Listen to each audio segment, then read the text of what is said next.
വർഷത്തിൽ 28 ദിവസം മാത്രം തുറക്കുന്ന ഒരു ക്ഷേത്രം. വനത്തിനുള്ളിൽ പുഴയുടെ നടുവിൽ സ്ഥിതി ചെയ്യുന്ന ഈ ദിവ്യ തീർത്ഥാടന ക്ഷേത്രം ദക്ഷയാഗത്തിൻ്റെ ഓർമ്മകൾ ഇന്നും ജീവിക്കുന്ന ഒരു പുണ്യഭൂമി. ഉത്സവകാലത്ത് എത്ര വിറക് കത്തിച്ചാലും അടുപ്പിൽ ചാരം കുന്നുകൂടാറില്ല എന്ന് ഭക്തർ വിശ്വസിക്കുന്ന അത്ഭുത സ്ഥലം. നമ്മൾ ഇന്നറിയാൻ പോകുന്നത് കൊട്ടിയൂരിലെ വിശേഷങ്ങളെക്കുറിച്ചാണ്. കേരളത്തിലെ ഏറ്റവും വിശുദ്ധമായ തീർത്ഥാടന കേന്ദ്രങ്ങളിൽ ഒന്നായി കണക്കാക്കപ്പെടുന്ന കൊട്ടിയൂർ, ദക്ഷിണ കാശി എന്നറിയപ്പെടുന്ന സ്ഥലം. പുരാണങ്ങളിലേക്ക് നോക്കുകയാണെങ്കിൽ കൊട്ടിയൂരിൻ്റെ ചരിത്രം ദക്ഷയാഗവുമായി ബന്ധപ്പെട്ടതാണ്. ദക്ഷ പ്രജാപതി ഒരു മഹായാഗം നടത്തി. എന്നാൽ തൻ്റെ മരുമകനായ മഹാദേവനെ ആ യാഗത്തിലേക്ക് ക്ഷണിച്ചില്ല. ഭർത്താവിനെ അപമാനിച്ചതിൽ ദുഃഖിതയായ സതീദേവി യാഗകുണ്ഡത്തിൽ ആത്മഹത്യ ചെയ്തു. ഈ സംഭവം അറിഞ്ഞ മഹാദേവൻ അത്യന്തം കോപാകുലനായി തൻ്റെ ജടയിൽ നിന്ന് വീരഭദ്രനെ സൃഷ്ടിക്കുകയും ദക്ഷയാഗം മുടക്കുകയും ചെയ്തു. ആ ദക്ഷയാഗ ഭൂമിയാണ് കൊട്ടിയൂർ എന്ന് അറിയപ്പെടുന്നത്. ഇവിടുത്തെ ഏറ്റവും വലിയ പ്രത്യേകതകളിൽ ഒന്നാണ് സാധാരണ ക്ഷേത്രങ്ങളിൽ കാണുന്നത് പോലെ സ്ഥിരമായ ഒരു ശ്രീകോവിൽ ഇല്ല എന്നത്.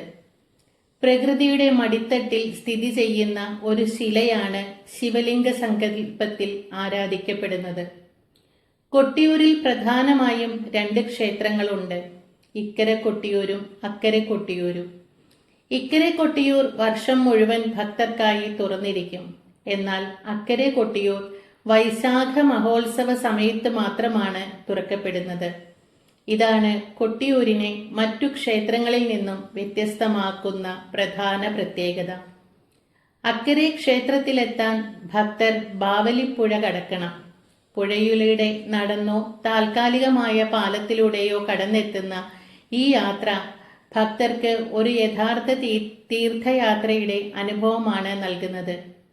വനത്തിൻ്റെ ശാന്തതയും പുഴയുടെ ഒഴുക്കും ക്ഷേത്ര അന്തരീക്ഷവും ചേർന്ന് മനസ്സിൽ പറഞ്ഞറിയിക്കാനാവാത്ത ഒരു ഭക്തിഭാവം സൃഷ്ടിക്കുന്നു. കൊട്ടിയൂർ മഹോത്സവം നിരവധി ആചാരങ്ങളും അനുഷ്ഠാനങ്ങളും കൊണ്ട് സമ്പന്നമാണ്. അതിൽ ഒന്നാണ് പ്രധാനപ്പെട്ട വഴിപാടായ നെയ്യാട്ടം. ഭക്തർ സമർപ്പിക്കുന്ന നെയ്യ് മഹാദേവന് അഭിഷേകമായി അർപ്പിക്കുന്ന ഒരു ചടങ്ങാണ് ഇത്.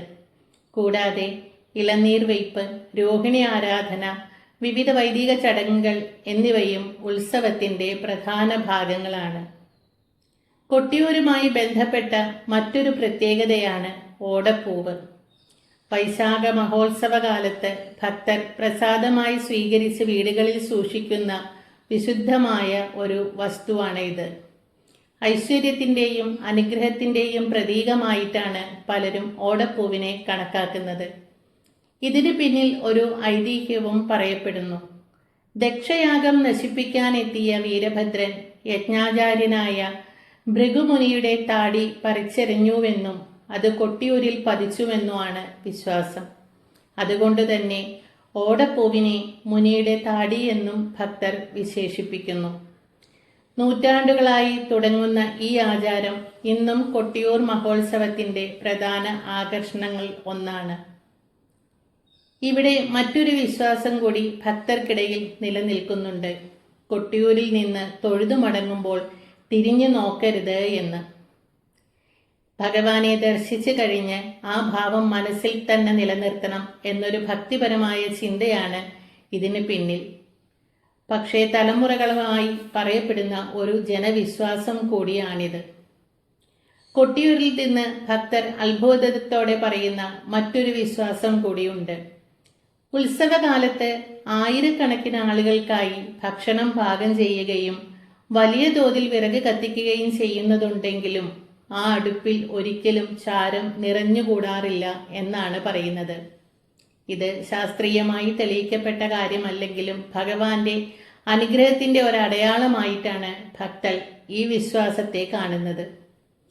കൊട്ടിയൂരിൽ ഒരിക്കലെങ്കിലും പോയിട്ടുള്ളവർ പറയുന്ന ഒരു കാര്യമുണ്ട്, അവിടുത്തെ പ്രത്യേകമായ ആത്മീയ ഊർജം.